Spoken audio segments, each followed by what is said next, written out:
Macron ne tombera que sur ce sujet. Bien sûr qu'on le fait chanter. Est-ce que j'ai vu?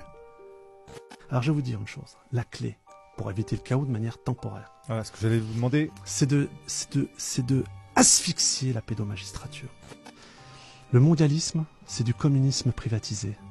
Ils ont besoin de pomper l'argent public pour financer leur saloperie. Et l'affaire Marianne, c'est énorme. Parce que, vous savez quoi?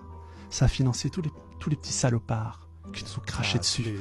Pourquoi moi, dans une affaire où j'avais prouvé matériellement qu'il y avait un trafic de passeports d'enfants à la préfecture de police de Paris, vous savez combien de temps? Tu sais combien de temps j'ai attendu avant d'être auditionné, Marc? Après ma première 7 ans. Audition libre. 7 ans qu'ils ont mis le truc. Voilà. C'est moi qui ai porté plainte. C'est moi qui demande des confrontations. Et on me les refuse. On va dire, mais il est fou. Non, non, j'ai toutes les preuves. Bon, et j'attends toujours à ce que, je le dis publiquement parce que je fais une digression, j'attends toujours à ce que monsieur Gérard Moussa Darmanin fasse tomber le réseau pédocriminel à la préfecture de police de Paris qui font des faux passeports. J'ai porté plainte, on me refuse depuis le 18 mars des confrontations vis-à-vis des gens, des noms que j'ai donnés. Parce que ça concerne aussi l'affaire Epstein et l'affaire Palmade. Et les gens qui sont derrière les partouzes et qui s'en prennent aux enfants sont des agents de la DGSI. L'affaire Epstein qui a été très très vite balayée en France. Mais elle va revenir, ça je vous le dis. Bon, mais je reviens à nos moutons. Oui, Marc, vous avez raison. En Israël, dans l'État israélien, il y a une confrontation qui s'opère parce qu'il y a des gens qui disent non. Et puis, en France, c'est juste pas possible. Ah, moi, je vais vous dire pourquoi. Regardez ce que les Israéliens ont affiché dans le plus grand marché de Tel Aviv. Imagine Macron si Jean-Michel est pris en otage par le Hamas. Partout. Alors, le petit qu'on a ici, j'ai du mal à le taxer de président parce qu'il cautionne aussi l'empêchement de l'enquête à la préfecture de police. Tu penses qu'on peut le faire chanter là sur cette affaire Mais, alors, moi, je vais vous dire une chose, je l'ai lu, la biographie. Bien sûr qu'on le fait chanter. Est-ce que j'ai vu? Quand il y a 5 ans déjà, j'organisais 7 ans, parce que tu étais présent, les premières manifs contre la pédocriminalité. Macron ne tombera que sur ce sujet. Macron ne tombera. Tout est sorti.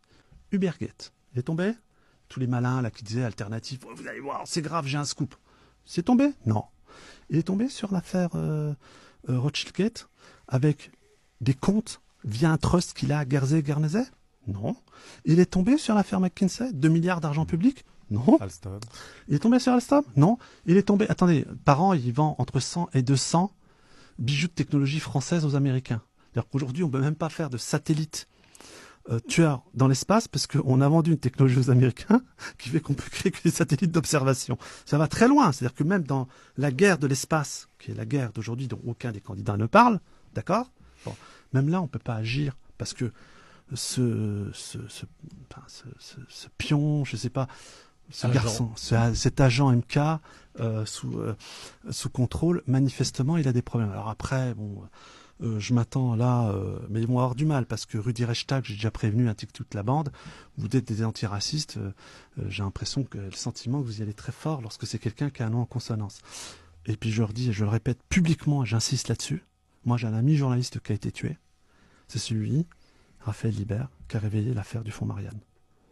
Comment ça se fait qu'aujourd'hui, ni Mélenchon, ni Marine Le Pen, ni autres, pourtant, qui pour certains sont poursuivis, comme le RN, pour financement illégal et tout. Comment ça se fait que, Marine, à la rigueur, oublions-la parce que Bardella est là pour l'éliminer. Monsieur Jordan Bardella, pourquoi vous ne demandez pas où sont passés les 2 millions d'euros d'argent public? Et attention, qui ont été sortis pour lutter contre le djihadisme en ligne, le terrorisme, enfin, on connaît toute la soupe, hein, par rapport à la suite à la mort de Samuel Paty. Vous allez vous en prendre à Civitas, que vous défendez pas, alors qu'on les attaque à tort, et dont Moussa Darmanin. Mais Moussa Darmanin et toute la bande, là, ils sont tous élus. Pourquoi vous n'avez pas bougé dans l'affaire Marianne? Et comment ça se fait que Raphaël Libert est mort sur un scooter au fin fond du Mexique et la famille aujourd'hui n'a toujours pas le rapport de police? Et comment ça se fait que Marianne, tenue par Natacha Polony, ne fait pas l'effort d'aller plus loin, au moins pour souvenir de ce qu'il a fait? Parce que c'est le premier qui a sorti l'affaire Marianne. Et l'affaire Marianne, c'est énorme. Parce que, vous savez quoi? Ça a financé tous les petits salopards qui nous ont craché dessus. Tous les chasseurs de complotistes. ils ont Le bunker. ils ont tous mangé avec le fonds Marianne. Et je vais rejoindre ce que disait Pierre tout à l'heure. Ils ont une particularité, ces gens-là. Le mondialisme, c'est du communisme privatisé. Ils ont besoin de pomper l'argent public pour financer leur saloperie. Donc l'argent des Français. Théorie du genre, ils font payer la Sécu. L'argent des Français. On va s'en prendre à ceux qui vont délivrer de la vérité, faire de l'information, c'est votre boulot, et vous le faites encore ce soir. Et merci Marc, tu le fais encore ce soir. De l'argent public. Toujours de l'argent public. C'est jamais leur pognon qui sort. Jamais.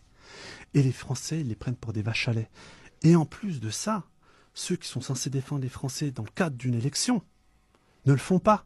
Ils vont jamais sur ces sujets-là. Mais comment ça? Tu dis que tu veux faire un audit. Là, tu as la preuve matérielle qu'il y a 2 millions d'euros qui ont servi à des canailles.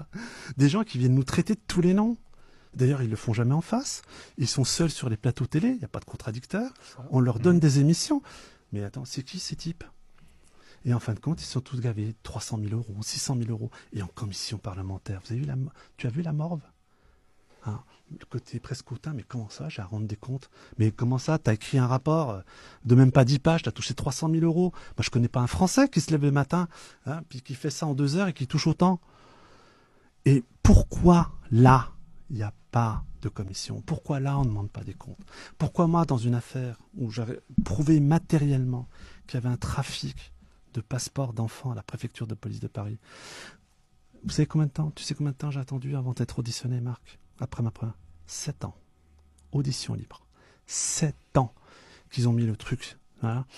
Et contrairement au Courbon Noir sur les réseaux sociaux qui disent « Ouais, ça craint, attends, ce qu'il a dit, c'est grave, il va prendre balade. » Non, non, je vous le rappelle, c'est moi qui ai porté plainte. C'est moi qui demande des confrontations. Et on me les refuse. On va dire « Mais il est fou. » Non, non, j'ai toutes les preuves.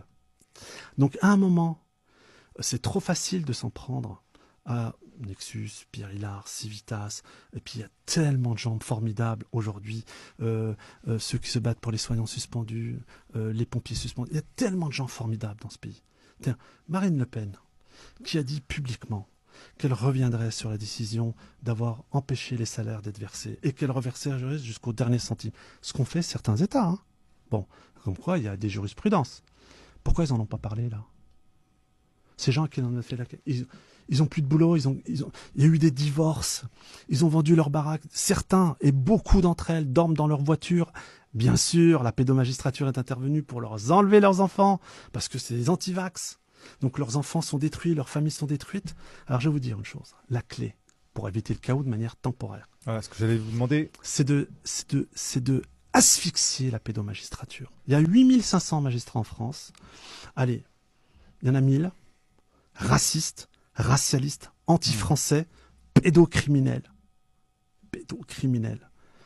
qui sont dans l'impunité totale parce qu'aujourd'hui, le seul métier en France où vous bénéficiez de l'impunité, c'est le métier de magistrat. Et il faut modifier l'ordonnance de 58 à ce que les magistrats commencent à rendre des comptes pénalement et professionnellement. Et les Français le réclament. 80% des Français disent que les décisions de justice sont injustes. Et attendez, le rapport Left au Parlement européen a révélé enfin publiquement que la France était une justice arbitraire. Est-ce que vous vous rendez compte de la résonance mondiale? Nous qui étions Saint-Louis sous son chêne, à rendre le droit, à ne pas opprimer la victime. Tout est inversé dans ce pays. Et Macron sait une chose. Et c'est pour ça que toutes les affaires dont je vous ai révélé tout à l'heure, l'affaire Colère, avec GMC, l'affaire Athos, avec M. Édouard Philippe, et l'affaire Areva aussi, le concert. Enfin, je peux tous les prendre, un par un. Ils ont tous des casseroles, ils ne sont pas cooptés pour rien. Comment ça se... Vous gagnerez, peuple de France, vous gagnerez si vous asphyxiez les pédomagistrats. Parce que quand il y a 12 000 gilets jaunes qui passent comme ça à la chaîne et que vous avez 400 peines de prison ferme derrière, hein, et dont certains gilets jaunes avaient entre-temps frappé, caillassé, tout le bordel. Bon. À un moment, la première guerre civile, peut-être qu'elle aura lieu entre le peuple de France et les tribunaux de France, ça s'est passé au Moyen-Âge, et le peuple de France et les trésors publics. Et là, quand le peuple de France va aller là-bas et va dire vous voulez condamner les gens qui sont manifestés? On est 10 000 dans le tribunal. Il y a 3 flics. En plus, les flics, vu comment vous les traitez quand ils chopent des délinquants, et qu'ils les voient sortir derrière. Même délinquants qui leur crachent à la figure, et les mêmes délinquants qui, quand ils les voient faire leurs courses avec leurs femmes et leurs enfants, viennent les insulter publiquement, il n'y a personne pour les défendre. Je doute que cette police ait envie de défendre la pédomagistrature.